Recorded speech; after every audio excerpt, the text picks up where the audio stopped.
amores! Tudo bem com vocês? Eu espero que sim.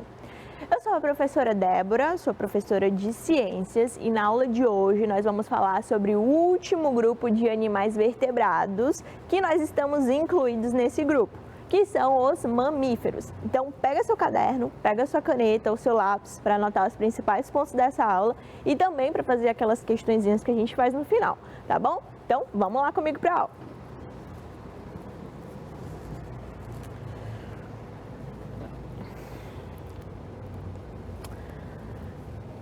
O coelho, as capivaras, onças, golfinhos, cangurus, macacos, os humanos e os morcegos têm algo em comum.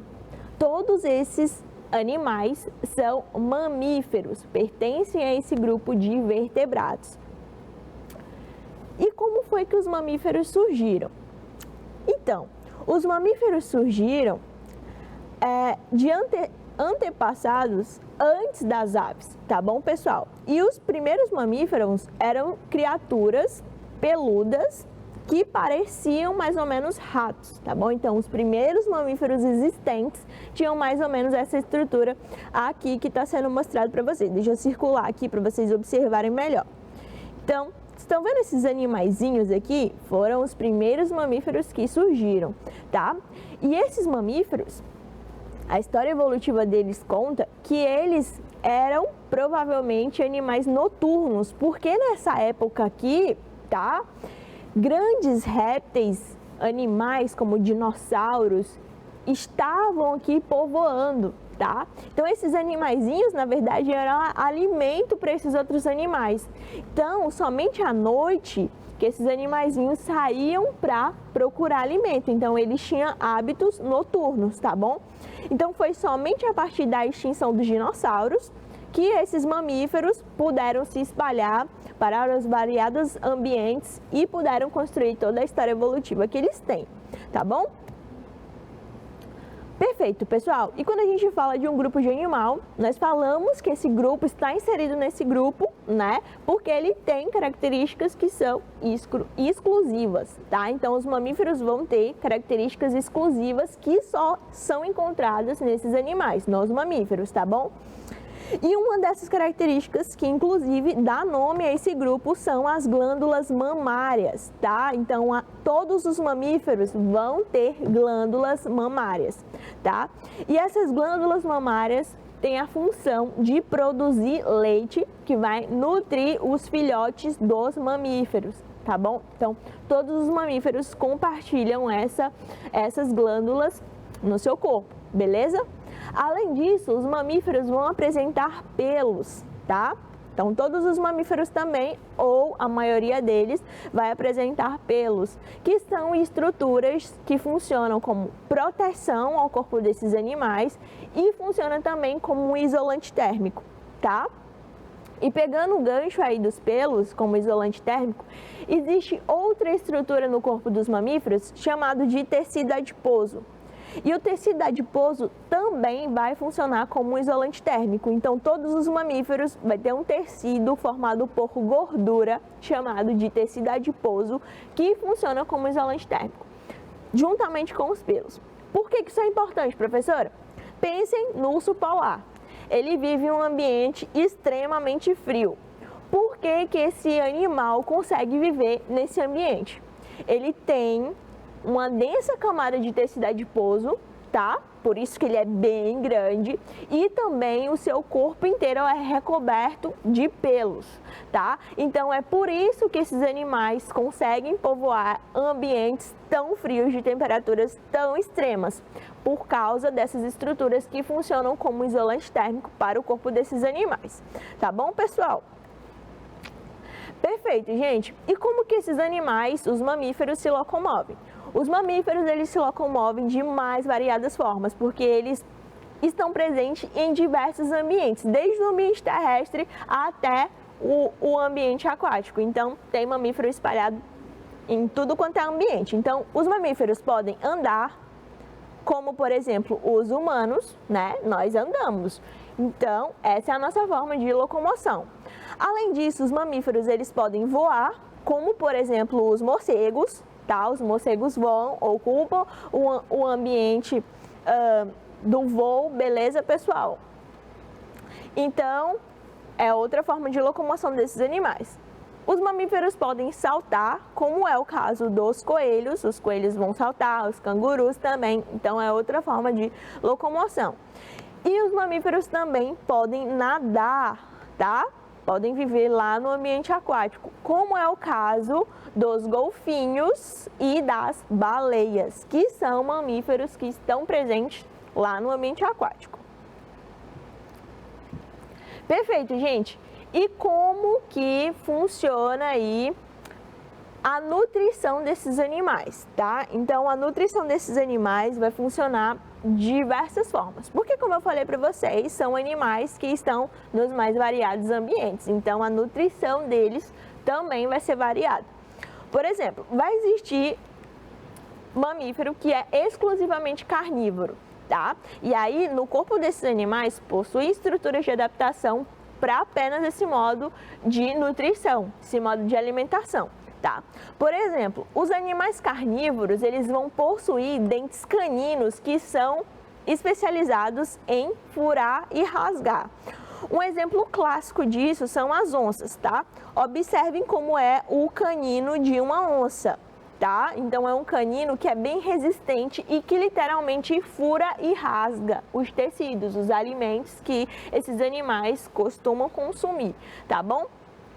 Além disso, esses animais também vão ter premolares e molares que são utilizados para triturar. Então são estruturas bem rígidas, tá? E bem compactas que são utilizadas aí para essa trituração, né? Então, esses animais consomem carne, então precisam triturar bem esse alimento antes de engolir.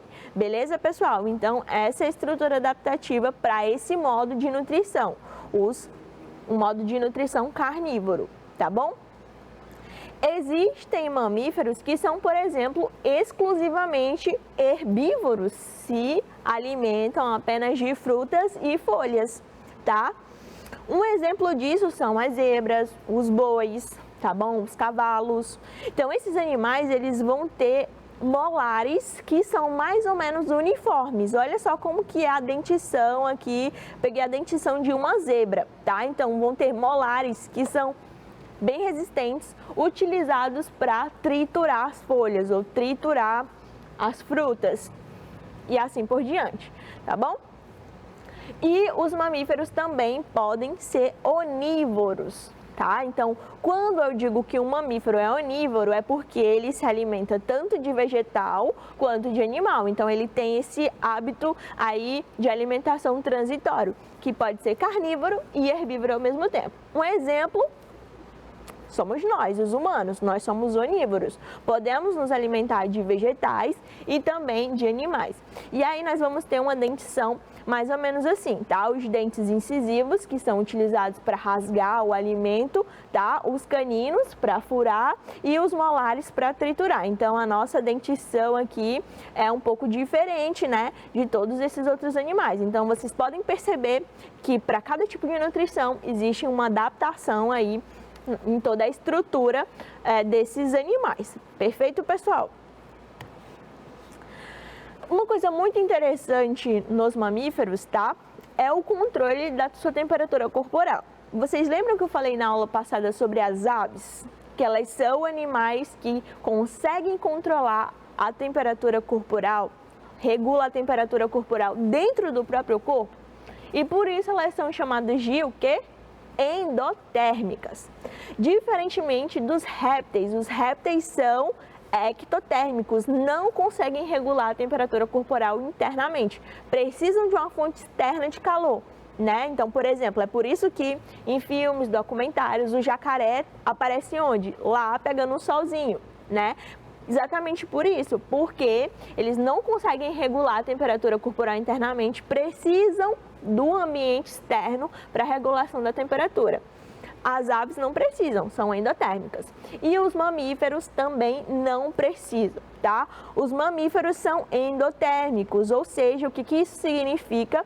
A temperatura corporal é regulada pelo próprio corpo. É só você pensar, por exemplo, quem aí já deu febre? Sabe quando a gente dá febre, a nossa temperatura aumenta, né? A temperatura fica bem alta e aí a gente fica quente, não é isso? Então, isso é devido a uma desregulação causada por uma doença lá no seu corpo, né? Então, alguma patologia está lá no seu corpo, algum vírus, uma bactéria, está lá e o seu corpo está respondendo. Então, um exemplo disso que nós conseguimos aí regular a nossa temperatura é isso, tá? Então, porque se a gente tiver com algum agente patológico no nosso corpo, a gente tem essa manifestação de febre, tá? Para acabar expulsando aquele agente, toda uma resposta, que eu até já falei para vocês sobre isso, beleza? Então, mas em seguida nós conseguimos voltar à nossa temperatura normal, né? Passa uns dias depois que a gente se livra finalmente daquele agente patológico, nossa temperatura volta ao normal. Então é regulada, eu não preciso do ambiente para regular minha temperatura. Eu consigo regular internamente, tá bom? Então é por isso que eu até já falei para vocês no início da aula, que os mamíferos, eles conseguem povoar ambientes onde existem variações bruscas de temperatura. Como, por exemplo, mais uma vez, os ursos polares, tá? Então, esses mamíferos conseguem habitar esses ambientes que têm uma temperatura tão extrema por causa disso, tá bom, pessoal? Porque existem tanto aquelas estruturas como os pelos e o tecido adiposo, quanto a regulação da temperatura em si, tá? Então, é por isso que esses animais conseguem viver nesse ambiente, tá bom? Perfeito. Vamos falar um pouquinho aí da reprodução dos mamíferos, tá? Então, pessoal, a fertilização nesses animais, a fecundação, ou seja, a união do óvulo com o espermatozoide, ocorre internamente, tá? Dentro do corpo das fêmeas. Então, é dentro do corpo das fêmeas que vai acontecer o processo de fecundação e, consequentemente, o processo de desenvolvimento do embrião. Então, o embrião vai se desenvolver dentro do corpo da fêmea. E aí, esse embrião, ele pode se desenvolver nos mamíferos de duas formas. Existem mamíferos que vão se desenvolver dentro de uma estrutura chamada de placenta e por isso são os mamíferos placentários, tá? Então, o embrião, ele vai se desenvolver dentro de uma bolsa de líquidos, tá? Dentro do organismo materno. E é dentro dessa bolsa aqui que ele vai receber todos os nutrientes e o gás oxigênio que ele precisa para se desenvolver até completar aquele ciclo de desenvolvimento, tá? Então, tanto os nutrientes quanto o gás oxigênio, esses animais, os mamíferos placentários, tá, vão receber por essa estrutura chamada de placenta, tá bom, pessoal? E aí, todas as excretas metabólicas que são liberadas, como também o gás carbônico, vai ser mandado para fora do corpo desses animaizinhos que estão se desenvolvendo por meio da placenta, tá bom? Então, é dentro do corpo que ocorre essa troca e essa nutrição desses animais, tá bom? Existem também os mamíferos que vão se desenvolver dentro de uma bolsa, tá? Que são os mamíferos chamados de marsupiais. Então, nesses mamíferos, os filhotes, eles vão nascer antes de estarem completamente desenvolvidos, tá?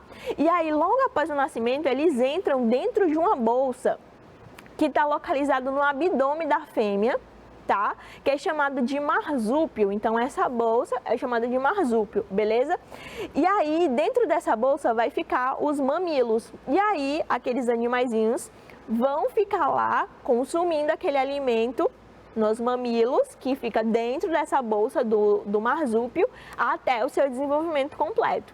Um exemplo de animal marsupial são os cangurus, né? Então, quem já viu aí canguru em filme ou documentário sabe que, de vez em quando, o canguru aparece carregando o outro dentro de uma bolsa, tá? Então, é isso. Essa bolsa é chamada de marsúpio e, por isso, esses animais são mamíferos marsupiais, tá bom?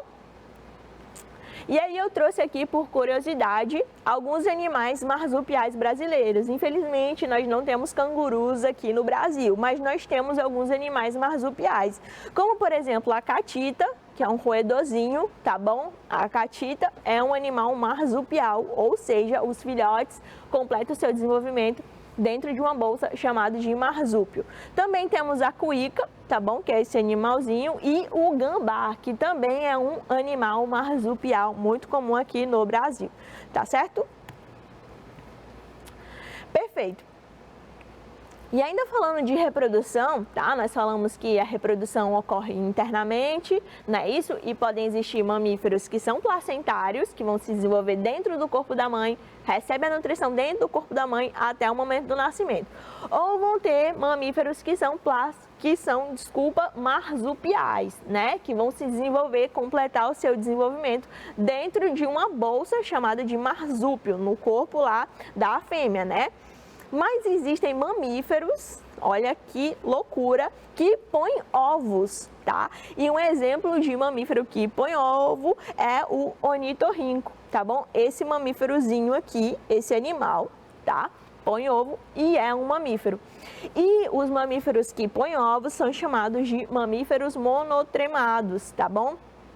Então, geralmente, os ornitorrincos, eles, ao longo do seu ciclo reprodutivo, eles põe apenas 2 ovos, tá? E aí, após a eclosão desses ovos, os animaizinhos que acabaram de nascer vão se nutrir, tá bom? Do leite produzido lá nas glândulas mamárias das fêmeas de ornitorrinco, tá bom? Perfeito, pessoal. Vamos continuar. E aqui eu trouxe uma evidência evolutiva clássica dos mamíferos, tá? Porque os mamíferos, como eu falei para vocês, eles estão presentes em diversos ambientes, né? Eles estão em variados ambientes e possuem estrutura corporal diferente, diferentemente das aves. Por exemplo, quando a gente pensa em ave, a gente já pensa em um bicho que tem pena, que voa, né? Mas quando a gente pensa em mamífero, é uma diversidade muito grande de animal, que varia desde o ser humano até uma baleia, um animal que vive lá na água, tá? Mas existem evidências evolutivas que provam que esses animais têm um parentesco, beleza, pessoal? Que tem a mesma origem embrionária. Como, por exemplo, aqui eu trouxe o exemplo de um braço de um homem, tá? Um braço de um humano.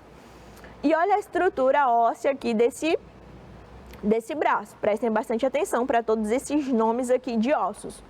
Então, são as mesmas estruturas que estão presentes, por exemplo, na pata dianteira de um cavalo. Olha só como que é a mesma estrutura, tá certo? Então, o que eles têm em comum? Mamíferos, tá? Além disso, morcego, um animal que voa, é um mamífero. E aí, uma prova disso é toda a estrutura aqui, tá, da asa de um morcego, que são as mesmas estruturas presentes tanto aqui no braço do homem, tá, quanto na pata de um cavalo. Apesar do braço do homem ser utilizado com outra finalidade, a pata com outra e a asa do morcego com outra, mas eles compartilham estruturas comuns e essas estruturas tiveram a mesma origem embrionária. A nadadeira de uma baleia, da mesma forma, estruturas que estão presentes nesses outros 3 animais, tá bom, pessoal? Então, essas são evidências evolutivas. E aí, vocês podem estar aí se perguntando, cheio de dúvidas, né? Como assim, professora, as baleias são mamíferos? Então, as baleias são mamíferos que estão no ambiente aquático, tá? E quais são as evidências que as baleias são mamíferos e não peixes? Então, gente, as baleias, elas respiram por pulmões, tá? Elas não respiram por brânquias igual os peixes. Nós falamos de peixes, né? E vocês viram que os peixes respiram por brânquias. As baleias não. Elas respiram por pulmões.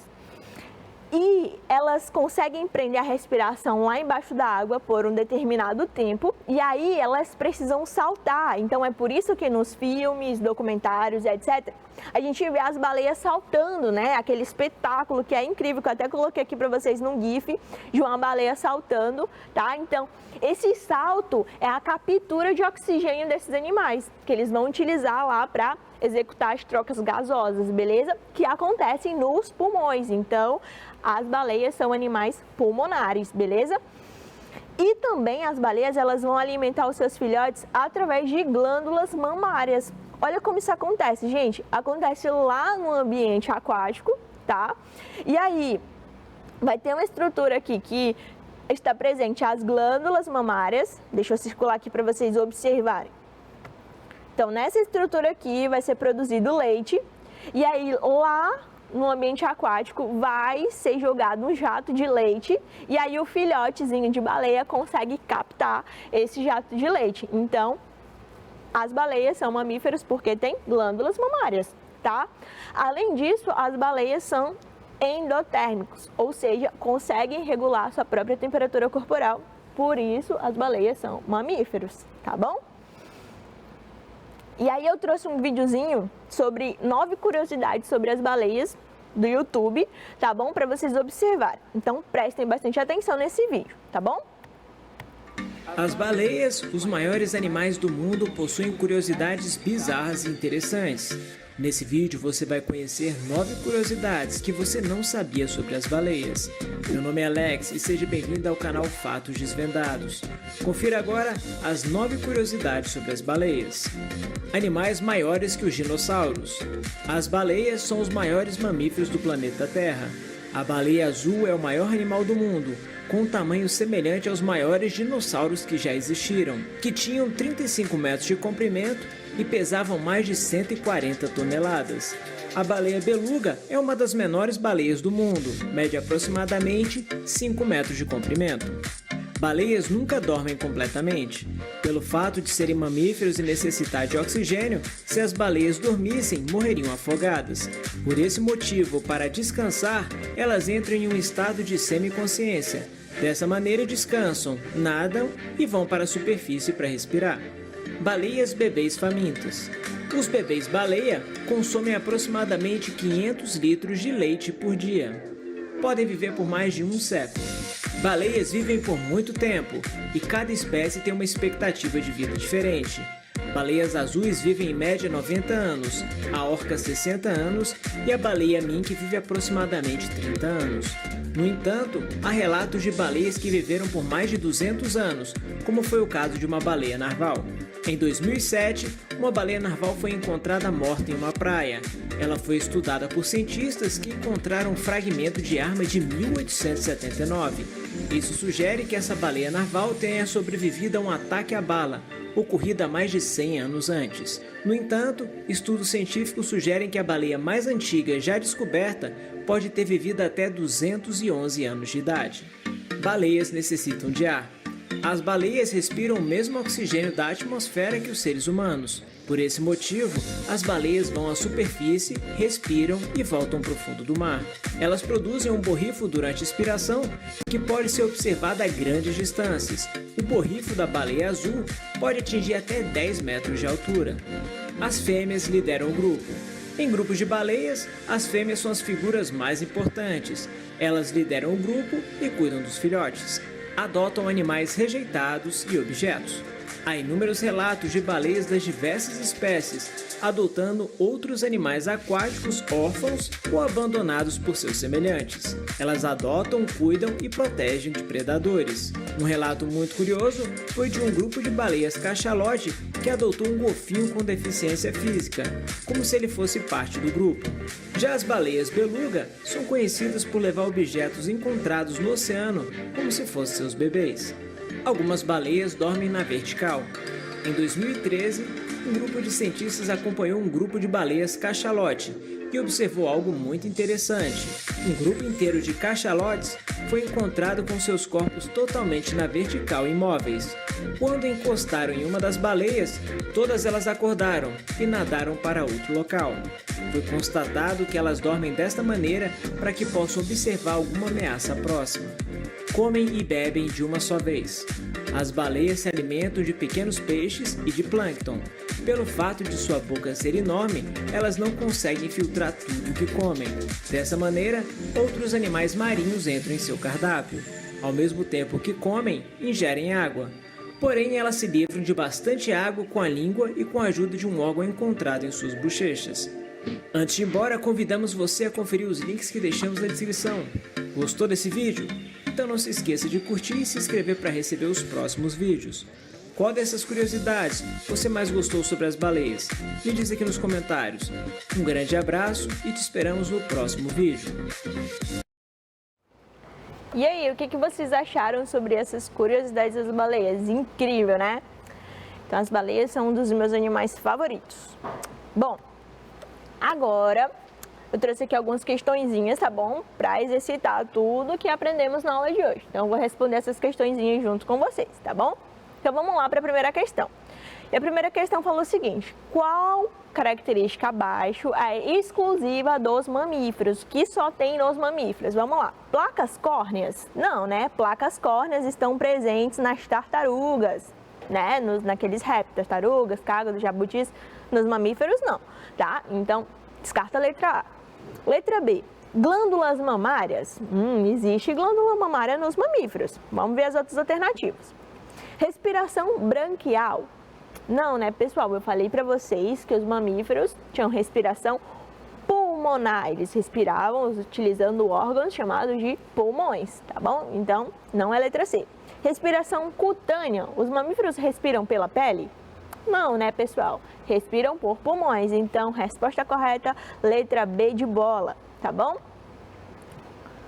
Vamos para a próxima questão. De acordo com a regulação da temperatura corporal, os mamíferos são ectotérmicos, eles regulam a temperatura corporal de acordo com o ambiente? Não, né? Quem que faz isso? Os répteis, tá bom? Eles são térmicos? Não, essa regulação nem existe, tá? Só coloquei como pegadinha para vocês. Eles são endotérmicos? Sim, os mamíferos são endotérmicos. Eles regulam a temperatura corporal internamente, tá bom? Endo, tá? Essa denominação aqui, endo, significa dentro, tá bom? Então, a regulação da temperatura ocorre dentro do corpo. Resposta correta, letra C de coração. Terceira questão. Os filhotes de cangurus, antes de estarem completamente desenvolvidos e logo após o nascimento, se movem até o interior de uma bolsa de pele onde fica o abdômen da fêmea. Por esse motivo, os cangurus são animais marsupiais, placentários, ovíparos, ovovivíparos. E aí, o que vocês acham que os cangurus são? São marsupiais, né, pessoal? Então, eles se movem antes de completar o desenvolvimento para dentro de uma bolsa chamada de marsúpio e ficam lá, né, até completarem todo o seu desenvolvimento. Então, tá aqui um exemplo de um animal marsupial, que é o canguru, tá? Então, eu finalizo falando que, por mais riqueza que haja no mundo, quem tem um amigo tem tudo. E foi isso, pessoal. Eu espero que vocês tenham gostado da aula de hoje. Forte abraço, um beijo e até a próxima.